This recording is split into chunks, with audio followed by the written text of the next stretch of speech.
Kinshade Stories community, I'm glad you found this because what I'm about to tell you has not left me since it happened. She came into my office on a Tuesday. It was late in the afternoon, around 4:30 p.m. She sat down, put her purse on her lap, and looked at me like she was deciding whether or not to say the first word out loud. I've been doing this for 25 years. I know that look. It's the look of someone who's been holding something so long that they're not sure their body will survive the moment they finally let it go. She took one breath. Then she said, I think my mother has been pretending to be me for the last 3 years. I waited. She didn't laugh. She didn't look away. She just sat there, completely still, and said it again. She has been living as me, signing things as me, making decisions as me, and I only found out because someone sent me a letter that was meant for her, except the letter had my name on it, my social security number, my address, and a debt I never took out. I put down my pen because in 25 years, I had never heard anything quite like that. Before I go any further, I want to say this clearly. Every story I share on this channel is about a real experience, but no two people's situations are the same. What happened to this woman is extreme. If you're going through something that feels even a little bit like this, please talk to someone, a therapist, a legal professional, a trusted person in your life. Don't try to carry it alone. What I share here is meant to help people feel seen and give some understanding, not to replace real one-on-one professional support. Her name is Aubrey. She's 43 years old. She lives in Richmond, Virginia. When she first came to see me, she described herself as a freelance grant writer, someone who helps nonprofit organizations apply for funding. She'd been doing it for about 8 years, mostly remote work, mostly independent.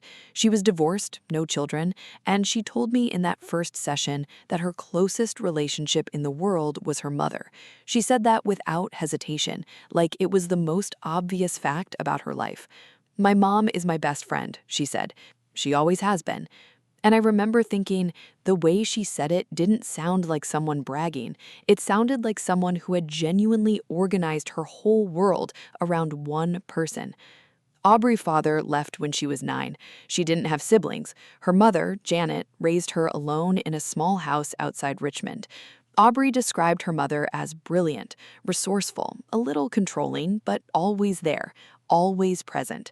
She said her mother had opinions about everything, who Aubrey dated, what jobs she applied for, where she lived, but she framed all of it as love.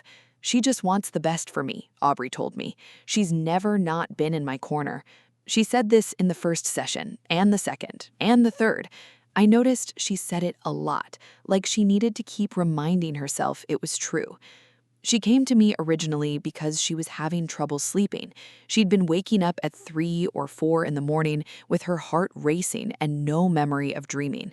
She said she felt like something was wrong, but she couldn't name what it was. She'd had blood work done. Everything came back fine. Her doctor suggested therapy. She wasn't resistant to it. She was just a little lost about what she was supposed to say.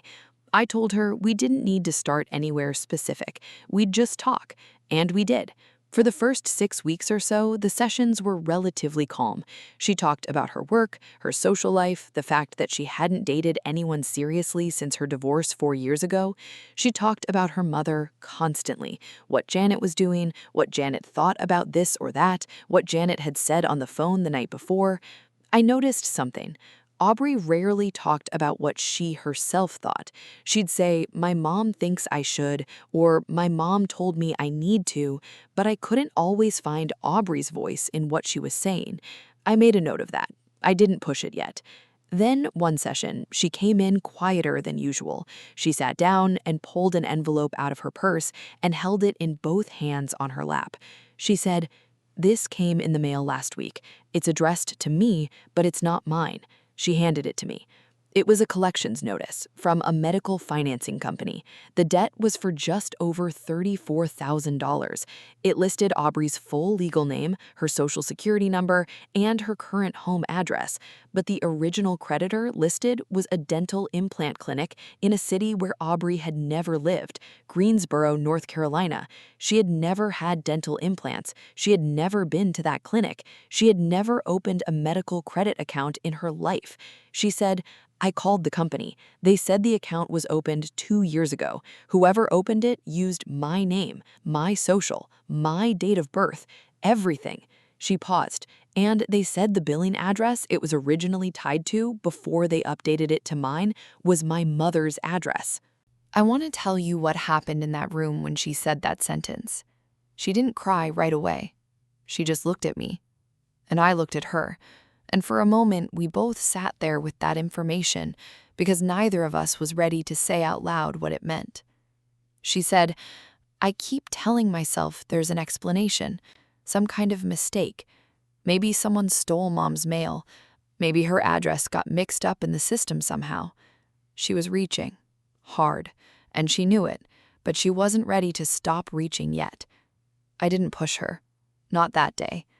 I just asked her to call her bank and check her credit report before our next session. I said it as neutrally as I could. She nodded. She put the envelope back in her purse, and she held it against her stomach the whole way out. She came back the following week, and she looked like she hadn't slept at all. She had pulled her full credit report. There were 3 accounts she had never opened: a credit card, a personal loan, and the medical account. All 3 had billing addresses that started at her mother's house and later migrated to Aubrey's. Total exposure was close to $61,000.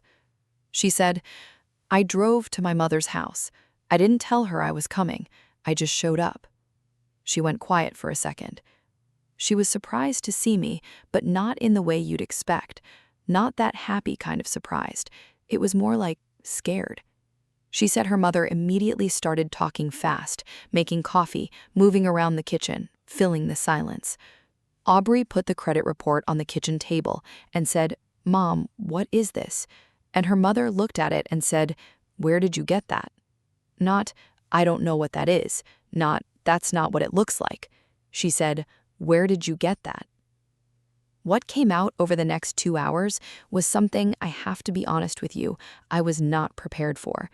Janet had not just opened a few accounts in Aubrey's name, she had, over the course of roughly 4 years, systematically constructed a parallel financial identity using Aubrey's credentials. She had applied for credit in Aubrey's name to cover her own expenses, medical procedures, a used car, some renovation work on her house. She had intercepted some of the mail by making sure the billing addresses circled back before anything landed at Aubrey's door. She had used Aubrey's email, she knew the password, to manage some of the online accounts. When one of the accounts went to collections and the collector updated the address automatically, that's what broke it open. 1 letter. That's all it took. Aubrey sat across from me and said, she didn't say she was sorry. Not once. She said she did what she had to do. She said she couldn't afford those things and she didn't want to ask me for the money because she knew I'd say no, so she just took it. She looked at her hands. She has been living as me, paying for her life, using my name, and she thought that was okay. I asked Aubrey, what did you feel in that moment when your mother said she did what she had to do? She thought about it for a long time. Then she said, I felt like I disappeared. Like I'd been a character in her story my whole life, and I only just figured that out. She said it quietly, but it hit hard, because that was not just an emotional reaction. That was insight, real, painful, clear-eyed insight, and it told me a lot about what was underneath the insomnia, underneath the vague dread she'd been waking up with at 3 a.m. Her body had known something was wrong long before her mind was willing to look at it. Over the next several sessions, we did a lot of careful, slow work together. I explained to Aubrey something that I think is important for anyone listening to hear. When someone we love, especially a parent, violates our trust in a serious way, our brain doesn't process it the way it would process a betrayal from a stranger. There's something researchers and clinicians call betrayal trauma. The idea is that when the person who hurt you is also someone you depend on for safety, for connection, for your sense of who you are, the brain actually has a harder time recognizing and responding to the harm, because acknowledging it fully would mean losing that relationship. And for some people, that relationship, even a damaging one, feels like it's keeping them alive. Aubrey had been close to her mother for 43 years. Janet was the person she called first for everything. Accepting that this same person had been quietly dismantling her financial life, using her identity without her knowledge or consent, that wasn't just learning that someone did a bad thing. That was learning that the foundation of her sense of self had cracks she'd never been allowed to see. We talked a lot about what Aubrey called the script, the one her mother had given her, the story that Janet was always loving, always sacrificing, always the one who'd been there when no one else was. Aubrey had recited that script so many times that she'd stopped questioning it. I explained that this is actually very common in relationships where one person holds a great deal of emotional power. It doesn't require any conscious manipulation. Sometimes parents genuinely believed their Own version of events. But the effect on the child, even an adult child, is the same. You stop trusting your own perception. You stop asking whether something feels wrong because you've been taught that the person you love couldn't possibly be the source of the wrongness. Together, we looked at some of the moments Aubrey had flagged and then dismissed over the years. Her mother asking for her login information to help her manage a subscription. Her mother suggesting she move to a cheaper apartment so she'd have more flexibility. Her mother discouraging her from looking too closely at her credit score because those things give people anxiety. None of those moments were impossible to explain away on their own, but together they told a story, and Aubrey had never been allowed to read that story all the way through. We talked about grief, real grief, not just for the money, not just for the violation, but for the version of her mother she thought she knew. That loss is its own kind of mourning. I reminded Aubrey that grieving someone who is still alive, someone who has not died but has become someone you can no longer recognize, that is one of the most disorienting kinds of grief there is. There isn't a clean ritual for it. There's no funeral. People don't bring you casseroles. You just have to sit with the truth that the relationship you thought you had was not entirely real and figure out what, if anything, remains. We also talked about practical steps. She worked with an attorney and began the process of addressing the fraud. She filed the necessary reports. It was painful and exhausting, and she cried through most of the session where she told me she had done it. She said, "I keep waiting to feel like I did the wrong thing." I told her that feeling guilty for protecting yourself is not proof that you did something wrong. It's proof that you were taught that protecting yourself was selfish. That's a different thing entirely. The question I find myself asking after cases like Aubrey's is not whether Janet is a bad person. That's not a useful question. What I ask is, how does someone end up in a place where using their own child's identity feels justified? Janet had her own history, financial instability, shame, a deep resistance to asking for help directly. None of that excuses what she did, but it contextualizes it. Understanding where something comes from is not the same as forgiving it. Aubrey is still working through that distinction. Most days, she's doing well. The insomnia is almost gone.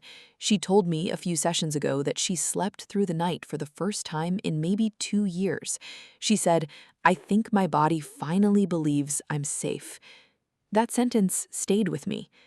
What I want you to take from Aubrey's story is this: trust your body when it tells you something is wrong, even when your mind can't name it yet. The people who love us are capable of harming us, sometimes deliberately, sometimes out of their own desperation, sometimes in ways they barely understand themselves. And the fact that someone has been in your life forever does not automatically mean they have been good for you. Those are two entirely different things.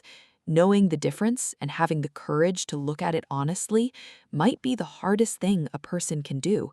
Aubrey did it, and it is changing her life. I want to ask you something before you go. Have you ever had that feeling Aubrey described? That sense that something is wrong, that your body knows something your mind hasn't caught up to yet, but you pushed it away because you trusted someone too much to believe it? Not because you were naive, but because loving someone can feel a lot like having to protect them, even from the truth. Leave your answer in the comments below. I read every single one of them. And if this story helped you feel less alone today or made you think about something in your own life in a new way, please hit the like button and subscribe to Kinshade Stories. There are new stories here every week, and every one of them is told because someone out there needs to hear it. Take care of yourself, and I'll see you in the next one.